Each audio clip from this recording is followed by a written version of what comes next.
Hi, my name is Dr. Natalie Lopez, and we're going over a little warm-up, kind of 4-minute stretch routine that you can do if you're feeling a little bit aching through the body. So here I'm doing what we call cat camels. So I'm trying to round through my back and create a nice long arch. So ideally you're trying to get your upper back moving, your lower back. Then you can add in some like hip circles into the mix to really get the entire spine moving, not just like up and down, but side to side, because that's something we kind of neglect a little bit in our stretches. Sometimes we're so focused on stretching the front side and the back side, but those side to side movements can really open up our rib cage as well. So really try to get comfortable with this movement and just playing around with it, trying to get it into different circles. So here I'm switching over to a downward dog, and I like doing a little bit of ankle pumps because I have tight hamstrings, and I feel like a lot of people have tight hamstrings. So from here you can go into like a wider stance of a half kneeling lunge. So this is kind of what we call world's greatest stretch. So trying to drive that elbow in and stretch and reach open, driving it in and reaching open. So that way you get your mid back and your hips moving. So I like to kind of do a little reset downward dog in between, getting those ankles nice and pumped, and then switching to the other side.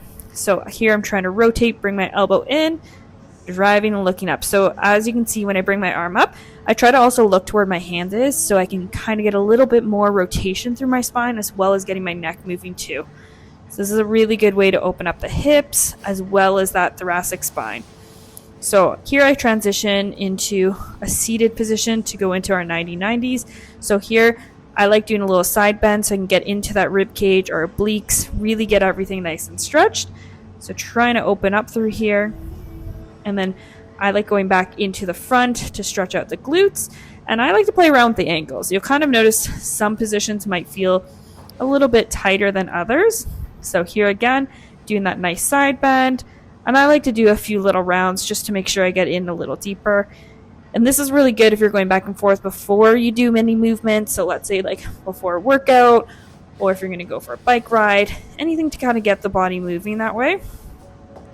So here I'm going to get into what we call like our groin adductor stretch. So I'll kind of go in through here and add in what we call thread the needle. So reaching the arm across as I'm in this stretch position for the groin.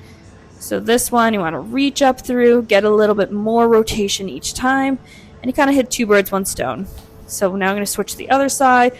Nice wide stance that's comfortable, shifting your hips back a couple times to warm up the groin. And then once you're in a comfortable position there, that's when you start doing that thread the needle, reaching the arm, and then again trying to follow through with your neck and eyes, so we get rotation through that thoracic spine as well. You're going to even feel a little bit more of a stretch with the groin as you do this movement.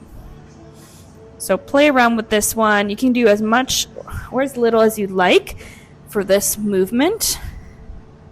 And you're going to get a little bit more rotation through there. And then I like to finish off with like a little froggy. So having my knees farther apart than my hips and up, I will have my feet turned out, but you can also just have your feet like toes pointed down. This feet turned out position is a little bit more of a hip opener, and I kind of rock back and forth. So then I kind of transition into a half kneeling rotation where I'm trying to rotate through my upper back while I'm keeping my hips square facing forward. Probably a little hard to see, but we'll try with this side. So hips are facing forward, but my upper back and shoulder are moving and rotating to really open up through the rib cage. So this is kind of a quick and easy 4-minute little warm-up. Try it out.